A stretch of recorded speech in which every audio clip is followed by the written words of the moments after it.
order to truly understand why America is the way it is right now, you have to go back in time. You have to look a little deeper. This situation is far more complicated than they make it out to seem. So many people have asked me, why is this happening? How is it possible that one incident in Minneapolis can cause rioting all across the world?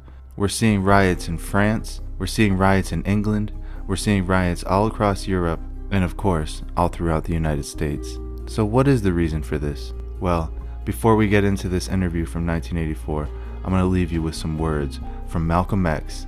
This was recorded in 1963. The white liberal differs from the white conservative only in one way. The liberal is more deceitful, more hypocritical than the conservative. Both want power, but the white liberal is the one who has perfected the art of posing as the Negro's friend and benefactor. And by winning the friendship and support of the Negro, the white liberal is able to use the Negro as a pawn or a weapon in this political football game that is constantly raging between the white liberals and the white conservatives. The American Negro is nothing but a political football, and the white liberals control this ball through tricks or tokenism, false promises of integration and civil rights. In this game of deceiving and using the American Negro, the white liberals have complete cooperation of the Negro civil rights leader, who sell our people out for a few crumbs of token recognition, token gains, token progress. Now that you heard what Malcolm X has to say about this situation, let's take a look at this 1984 interview with Yuri Bezmenov. He was a defector from the KGB, and he has some insights as to what's going on today. Check this out. Yuri Alexandrovich Bezmenov. Mr. Bezmenov was born in 1939 in a suburb of Moscow. He was the son of a high-ranking Soviet Army officer. He was educated in the elite schools inside the Soviet Union and became an expert in Indian culture and Indian languages. He had an outstanding career with Novosti, which was and still is, I should say, the press arm or the press agency of the Soviet Union. It turns out that this is also a front for the KGB. He escaped to the West in 1970 after becoming totally disgusted with the Soviet system, and he did this at great risk to his life. He certainly is one of the world's outstanding experts on the subject of Soviet propaganda and disinformation and active measures. Well, you spoke several times before about ideological subversion. That is a phrase that I'm afraid some Americans don't fully understand. When the Soviets use the phrase ideological subversion, what do they mean by it? Ideological subversion is the slow process which we call either ideological subversion or active measures, активные мероприятия in the language of the KGB, or psychological warfare. What it basically means is to change the perception of reality of every American to such an extent that despite of the abundance of information, no one is able to come to sensible conclusions in the interests of defending themselves, their families, their community, and their country. It's a great brainwashing process which goes very slow, and it's divided in four basic stages. The first one being demoralization. It takes from 15 to 20 years to demoralize a nation. Why that many years?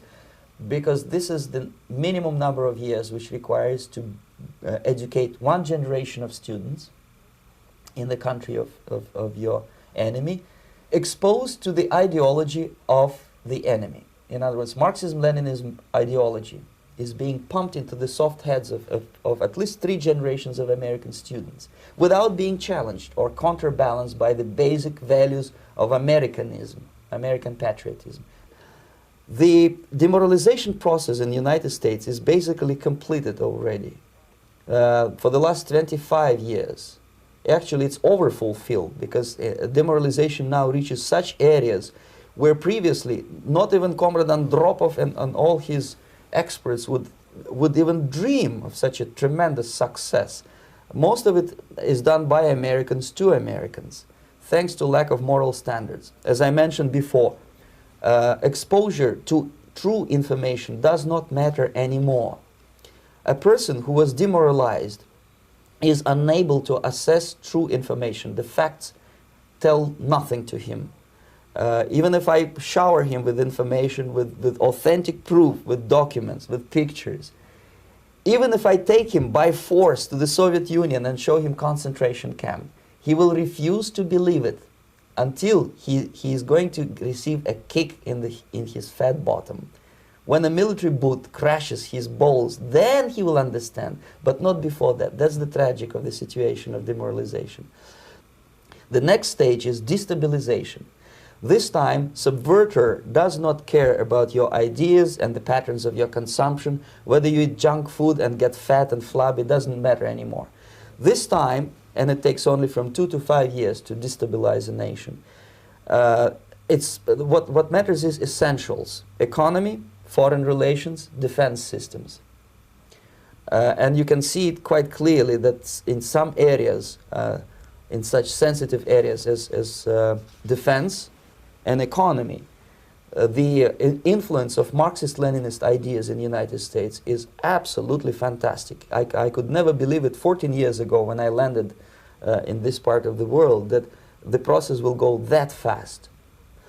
The next stage, of course, is crisis. It may take only up to 6 weeks to bring a country to the verge of crisis. You can see it in Central America now.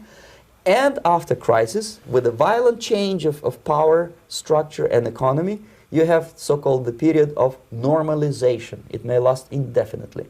Normalization is a cynical expression borrowed from Soviet propaganda. When the Soviet tanks moved into Czechoslovakia in '68, Comrade Brezhnev said, "Now the situation in brotherly Czechoslovakia is normalized." This is what will happen in the United States if you allow all these schmucks to bring the country to crisis, to promise people all kind of goodies and the paradise on earth, to destabilize your economy, to eliminate the principle of free market competition, and to put a big brother government in Washington, D.C., with benevolent dictators like Walter Mondale, who will promise lots of things, never mind whether the promises are fulfillable or not.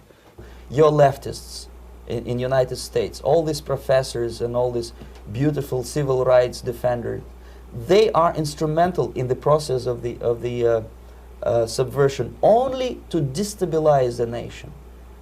When their job is completed, they are not needed anymore. They know too much.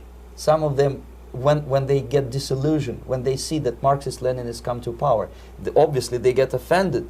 They think that they will come to power. That will never happen, of course. They will be lined up against the wall and shot.